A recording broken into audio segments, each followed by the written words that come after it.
Marami nga ang nalulungkot matapos na magpahayag si Boy Abunda ng kaniyang mensahe sa mga netizen na nagtatanong kung hiwalay na nga ba sila ay de las Alas at ang husband nito na si Gerald Sibayan.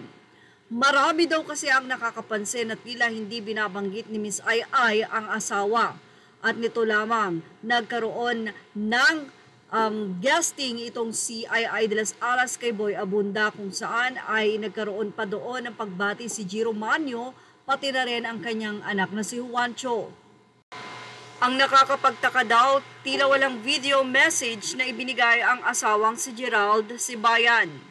Maraming mga netizen ang nanghihinayang mula sa naging pahayag ni Tito Boy na ayon sa kanya ay itatanong niya mismo kay Ai de las Alas kung ano nga ba ang katotohanan at ito nga ay inaabangan na ng mga netizen na malalaman sa Fast Talk. Kung hindi tayo nagkakamali, etong darating na Lunes ay sasagutin niya ni Miss Ai de las Alas kung ang ilang taon na pagsasama nila ng kanyang husband na si Gerald ay natapos na nga ba. Marami din ang nagtataka dahil tila magpo-for good muna itong si Ai de las Alas dito sa Pilipinas dahil may mga project siya. Matapos na mag-for good sa US, balik Pilipinas nga si Ai. Ito'y para magawing busy ang sarili at makalimutan ang sakit ng hiwalayan nila ng husband na si Gerald Sibayan.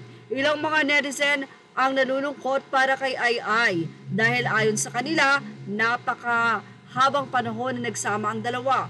Sa side naman ni Gerald Sibayan, okay lang dan daw yun. Sa haba ng panahon ay tila naging maayos naman ang kanilang pagsasama pero dapat din daw na magkaroon ng anak itong si Gerald.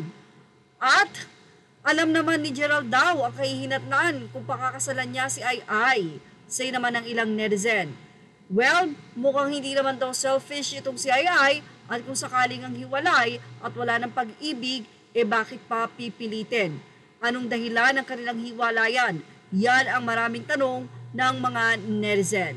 Marami naman ang naaawa din kay Gerald dahil sabi nga, matagal na panahon na minahal niya si Ai. Pero syempre sa panahong yon, naglulong din si Gerald na magkaroon ng sarili niyang anak.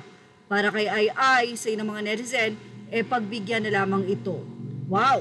Anong masasinyo sa mga katuwiran na yan? Ilagay na ang iyong opinion sa ating comment section.